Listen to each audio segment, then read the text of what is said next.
Budget पर चर्चा के दौरान राहुल गांधी के भाषण पर हंगामा मच गया। राहुल ने एप्स्टीन फाइल से लेकर ट्रेड डील तक प्रधानमंत्री पर गंभीर आरोप लगाए। इसे लेकर बीजेपी हमलावर हो गई। सरकार राहुल गांधी के खिलाफ विशेष अधिकार हनन यानी कि प्रिविलेज मोशन का प्रस्ताव लाने जा रही है। राहुल गांधी पर झूठ बोलकर संसद को गुमराह करने का आरोप है। प्रस्ताव से पहले सरकार ने राहुल गांधी को जवाब देने के लिए डेडलाइन दी थी, लेकिन राहुल की तरफ से जवाब नहीं आया। लोकसभा में राहुल गांधी ने सरकार पर कई गंभीर आरोप लगाए। बीजेपी ने पलटवार करने में देरी नहीं की। किरण रिजिजू ने कहा कि राहुल से सुधरने की उम्मीद नहीं की जा सकती है। आज फिर उन्होंने सदन में झूठ का पुलिंदा रखा और भाग गए। रविशंकर प्रसाद ने भी राहुल को जवाब देते हुए कहा कि मोदी की अगुवाई वाला भारत किसी के सामने झुकता नहीं है। वहीं सुधांशु त्रिवेदी ने राहुल के आचरण को सड़क छाप बताया। बजट पर चर्चा के दौरान राहुल गांधी ने सीधे प्रधानमंत्री को टारगेट पर लिया।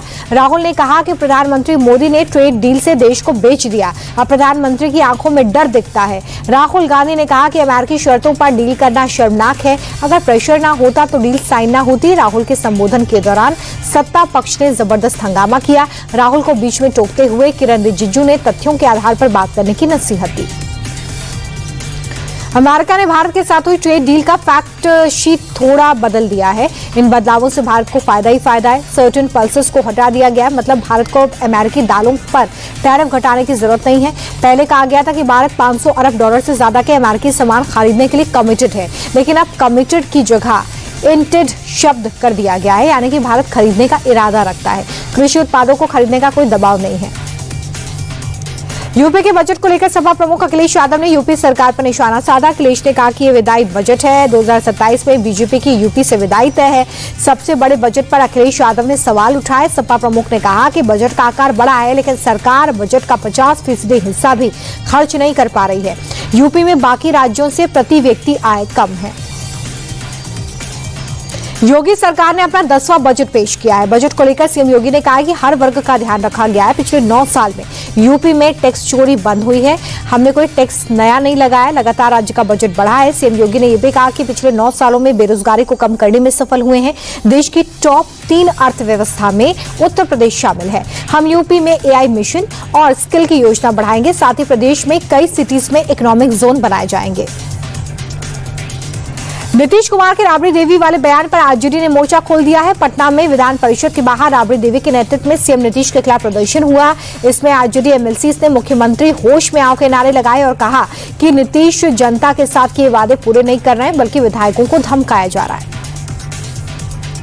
मुख्यमंत्री मोहन यादव उज्जैन दौरे पर हैं। मुख्यमंत्री ने सियासत 2028 की तैयारियों को लेकर क्षेत्र को बड़ी सौगात दी है।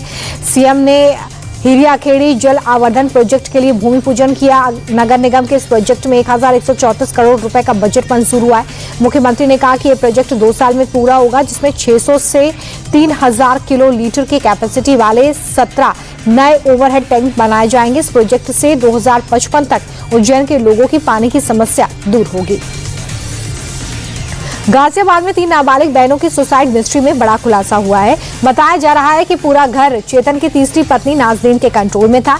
नाजनीन ही ये तय करती थी कि बच्चियां क्या पढ़ेंगी, कहां पढ़ेंगी। चेतन नाजनीन की मुस्लिम पहचान छिपाता था, टीना बताकर दूसरों से मिलवाता था। जिस दिन तीनों बहनें बालकनी से गिरी थी, उस दिन लिफ्ट में नाजनीन ने चेतन की पहली पत्नी सुजाता को थप्पड़ मारा था। कानपुर लैम्बोर्गिनी केस में नया मोड़ सामने आया है। कोर्ट में सुनवाई के दौरान मोहन नाम के शख्स को कोर्ट में ड्राइवर के रूप में पेश किया गया। वहीं पुलिस ने दावा किया है कि जिस समय हादसा हुआ उस वक्त शिवम मिश्रा ही कार चला रहा था। इसके वीडियो और इलेक्ट्रॉनिक सबूत हैं, जिसके बाद कोर्ट ने मोहन को ड्राइवर मानने की मांग खारिज की।